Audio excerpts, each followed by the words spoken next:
पावन बिहारी लाल की।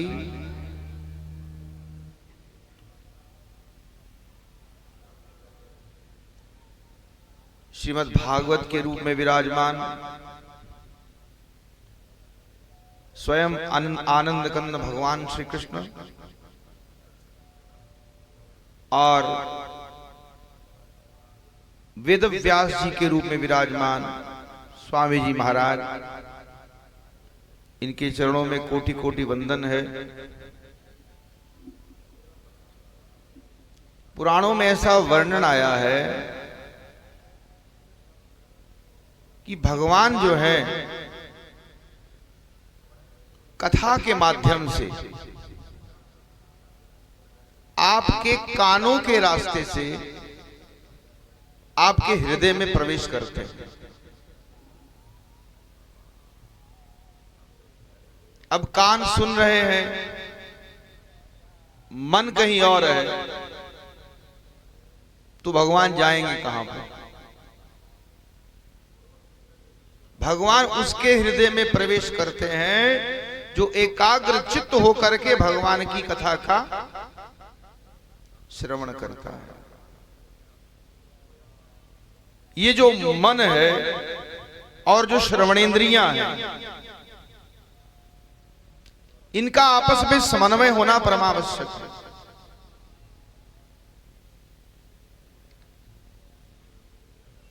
और इसको पोषित करती है श्रद्धा।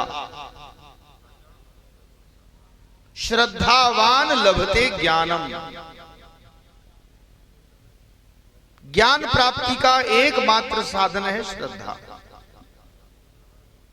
श्रद्धा नहीं है सब कार्य व्यर्थ है। 4 घंटे बैठो, 10 घंटे बैठो, कोई फायदा नहीं। अब श्रद्धा तो कहीं से मिलती नहीं है। श्रद्धा तो भाव है। ये जो भगवान की त्रिगुणमयी माया है, सत्वगुणी, रजोगुणी, तमोगुणी, आप किस भाव में बैठे हुए हैं? रजोगुण और तमोगुण जो है वो तो आपको यहां टिकने नहीं देगा। आप में सत्वगुण अधिक था तो इसीलिए आप यहां बैठे हुए हैं। अगर सत्वगुण नहीं होता तो आप कथा बैठ करके सुन नहीं रहे होते। सत्वगुण जो है ज्ञान प्रधान है।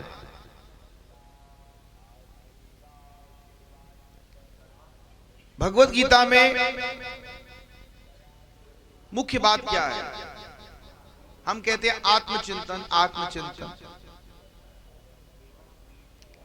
इसमें आत्मा का स्वरूप बतलाया गया कि संसार जो है 2 चीजों से बना है, जड़ और चेतन। ये आपका शरीर जड़ है, ये 23 तत्वों से बना है। पंच महाभूत, पंच ज्ञान इंद्रियां, पंच कर्म इंद्रियां, पंच ज्ञान इंद्रियों के विषय मन, बुद्धि, अहंकार, इन 23 तत्वों से आपके इस शरीर का निर्माण हुआ है। और ये जड़ है। ये चेतन कब होता है? जब प्रकृति का, जड़ प्रकृति का चेतन से संयोग होता है।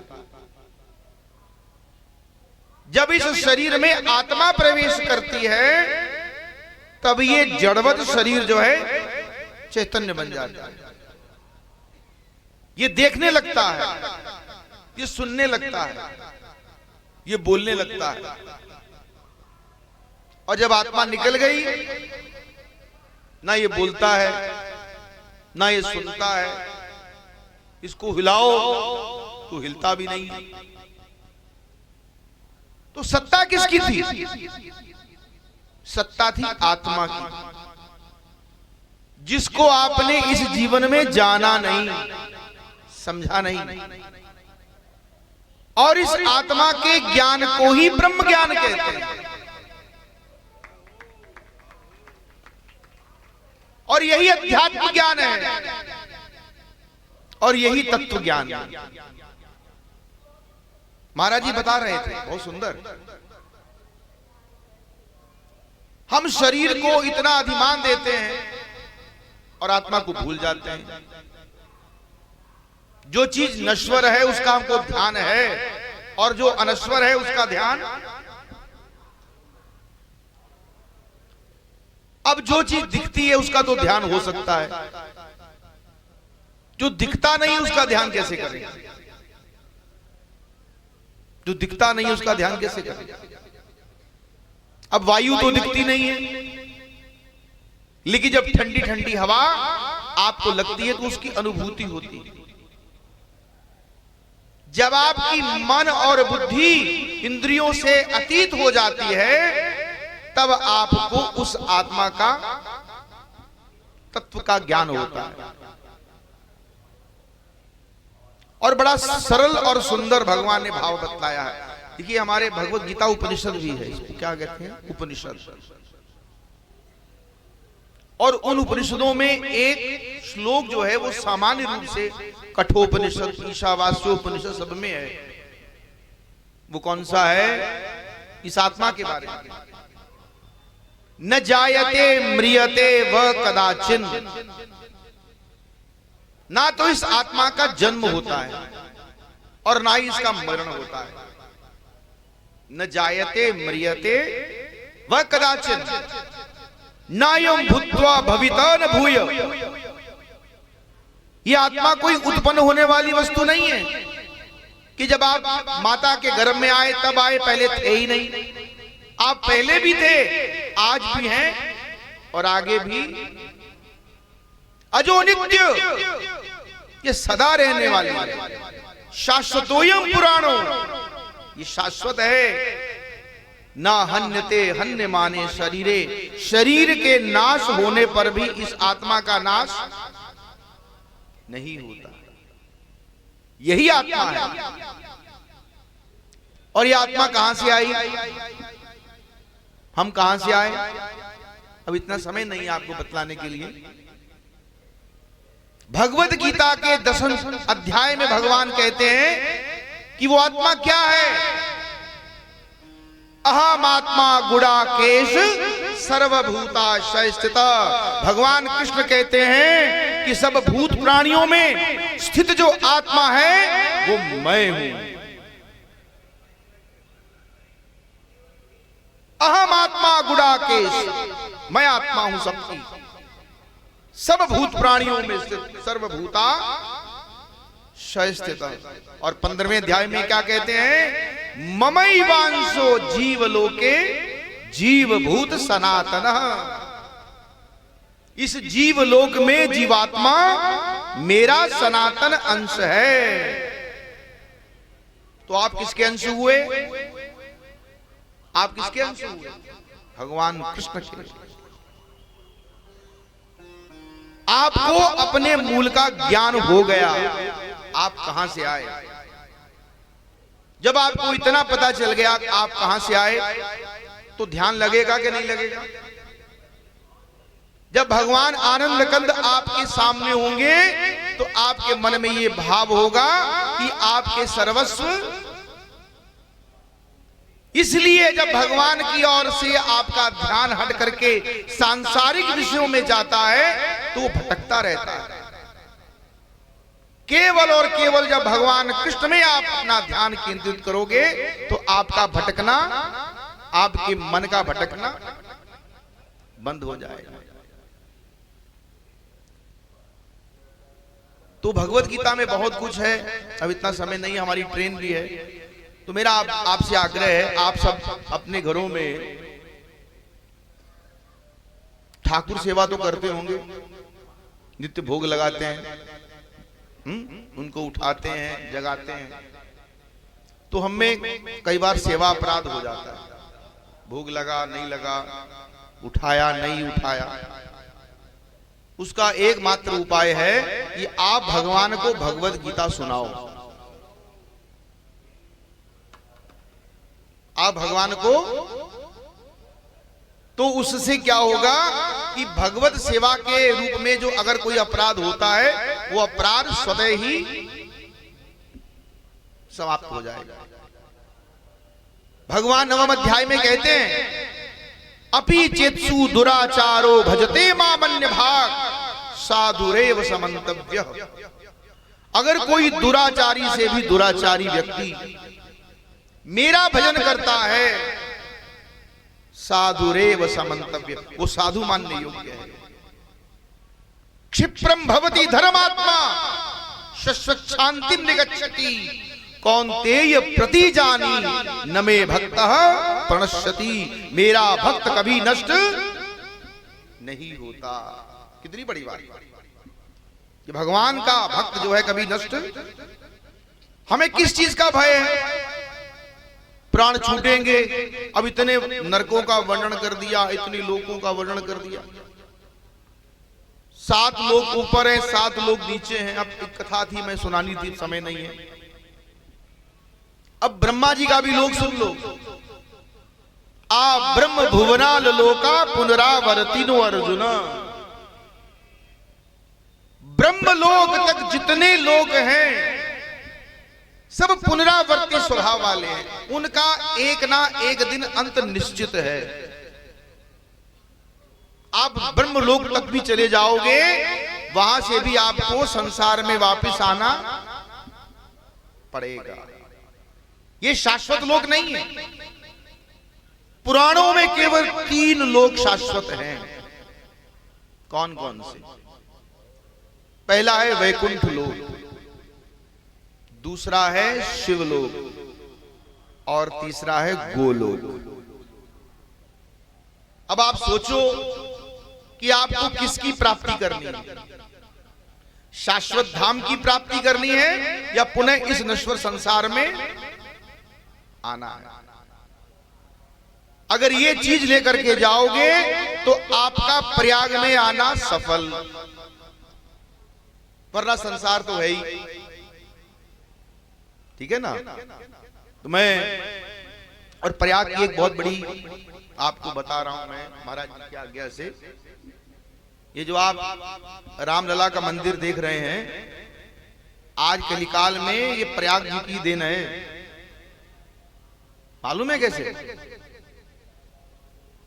विक्रमादित्य जिनके नाम से विक्रमी संवत चलता है, भारत घूम रहे थे। सभी जितने भी हमारे तीर्थ स्थान हैं तो ढूंढ रहे थे उनका पुनरुद्धार किया जाए। तो घूमते घूमते अयोध्या पहुंचे। बड़ी शांति मिली, बड़ा सुंदर वातावरण। बोले यहां भगवान श्री राम का प्राकट्य हुआ, अब कैसे ढूंढा जाए कि भगवान श्री राम जी का जन्म स्थान कौन सा है। सोच ही रहे थे तो क्या देखते हैं, सरयू नदी में एक काले वर्ण का अश्व जो है वो प्रवेश करता है। और सरयू जी में प्रवेश किया और जब बाहर निकला तो श्वेत वर्ण का हो गया, सफेद रंग का हो गया। बड़ा आश्चर्य हुआ, अरे ऐसी क्या दिव्य चीज है इस नदी में? तो उन्होंने पूछा दिव्य वाणी में कि आप कौन हैं? बोले तुम मुझको नहीं जानते लेकिन मैं तुमको जानता हूं। तुम विक्रमादित्य हो और ये सरयू जी हैं। अच्छा, और आप कौन हैं? बोले मैं तीर्थराज प्रयाग हूं। अरे अरे प्रणाम। बोले आप यहां क्या करने आए? बोले सारे विश्व के लोग अपने पाप धोने के लिए मेरे यहां आते हैं और मैं अपने पापों की निवृत्ति के लिए सरयू जी में डुबकी लगाने आया। अरे वाह! तब तो महाराज आपको पता होगा भगवान राम का जन्म स्थान कौन सा है। अब सब विखंडित हो गया, सब मंदिर टूट गए, कुछ पता नहीं। बोले ऐसा है कि तुम एक वेद लक्षणा गाय लो। उस वेद लक्षणा गाय को पूरी अयोध्या नगरी में घुमाओ और जहां पर उस वेद लक्षणा गाय के स्तनों से दूध निकलना अपने आप प्रारंभ हो जाए, उसी स्थान पर भगवान श्री राम जी का जन्म हुआ।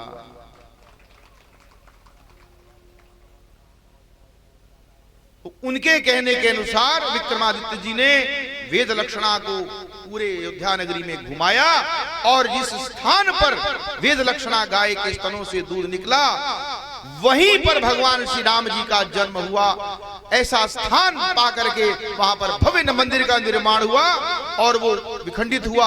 आज उसी स्थान पर भगवान श्री राम जी का भव्य मंदिर निर्माण हुआ। बोल सियावर रामचंद्र भगवान। ये हमारे तीर्थों का जो है अद्भुत महात्म्य है। तो मैं आप महाराज जी से आज्ञा चाहता हूं, जब हमारी ट्रेन भी है तुमको जाना है, तो हमारे आदरणीय चाची जी जो हैं तो इनकी कृपा से हम यहाँ आए हैं। हम तो कहीं और ही जा रहे थे, तो यहाँ स्वामी देवेंद्रानंद गिरी जी महामंडलेश्वर है। हम 40 साल से गीता जयंती की शोभा यात्रा निकाल रहे हैं जालंधर नगर में, और हमारे पूज्य पिताजी पंडित केवल कृष्ण जी पिछले 55 वर्ष से उन गीता जयंती मना रहे हैं। सब उनका ही वट वृक्ष लगाया हुआ है, तो उनका बड़ा आग्रह था महाराज जी का। अब 95 वर्ष के हो गए हैं, तो बार बार मुझको फोन करके आप कहाँ हो, आप कहाँ हो, कल गाड़ी भेजी, आप आओ मेरे पास। तो कहने का तात्पर्य है कि ठाकुर जी की कृपा हुई, मैं आप सब महाराज जी के आप सबके बीच में आया और मुझे कुछ 2 शब्द कहने का यहाँ पर अवसर प्राप्त हुआ। मैं अपने आप को बड़ा महाभागी समझता हूँ कि आपके बीच में आकर के आपके दर्शन हुए। आप भक्तवृंद जो हैं बहुत महान हैं। देखिए संसार में सबसे कठिन कार्य है सुनना। बोलने में इतना जोर नहीं लगता है, सुनना कठिन है। तो इसलिए आप सब, और एक बात और बताएं, अब क्या है कि कुछ ना कुछ जुड़ जाता है। 3 योग जो हैं वो ज्यादा उनके बारे में कहा है, एक ज्ञान योग, कर्म योग और ध्यान योग। अब ये इस कलिकाल में सब पे संभव नहीं है, लेकिन एक चौथा योग है, मालूम है कौन सा? श्रवण योग। इस श्रवण योग को अपना लो, आपके सारे कार्य जो हैं सिद्ध हो जाएंगे। 13वें अध्याय में भगवान कृष्ण अर्जुन से कहते हैं कि अन्ये त्रेव मजानन्तः श्रुत्वा नेभ्य उपासते।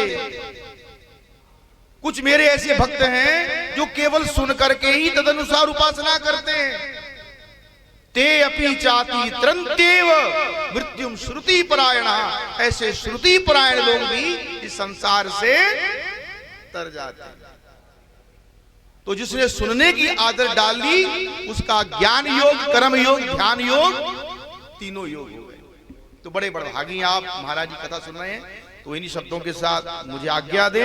बोलिए वृंदावन बिहारी लाल की धर्म।